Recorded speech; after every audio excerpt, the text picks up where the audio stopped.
The slogan that seems to work on a subliminal level is one from a lot of the low-cost carriers, which basically says, sit down, shut up, we're going. Because they're not creating unrealistic expectations. If you talk to most consumers today, they'll basically tell you that the slogan they believe they are being confronted with every time they fly is an airline slogan that says, we're not happy until you're not happy.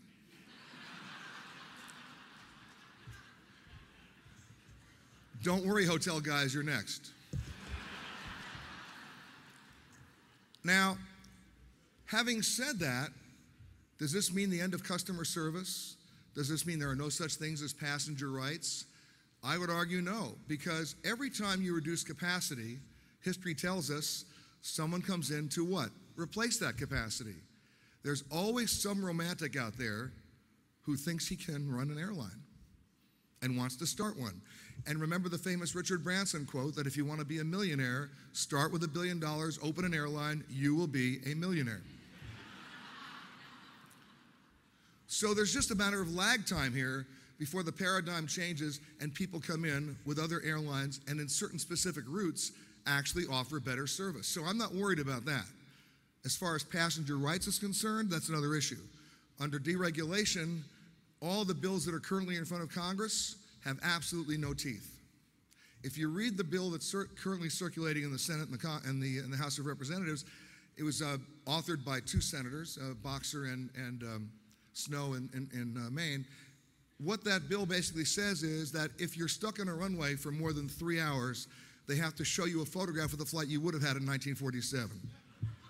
No, I'm kidding. I'll wait. Okay.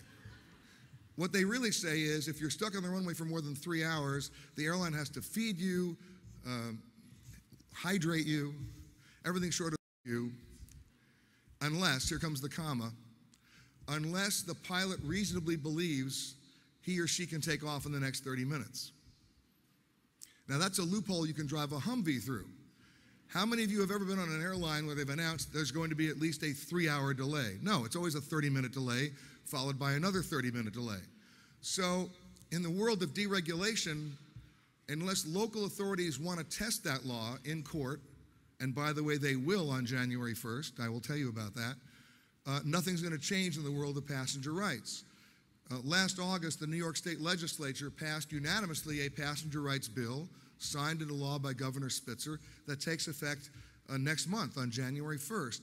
And what it basically says is the same thing that the federal law that's being proposed says, plus for any passenger delayed more than 3 hours, the airlines will be fined $1,000 per passenger per flight.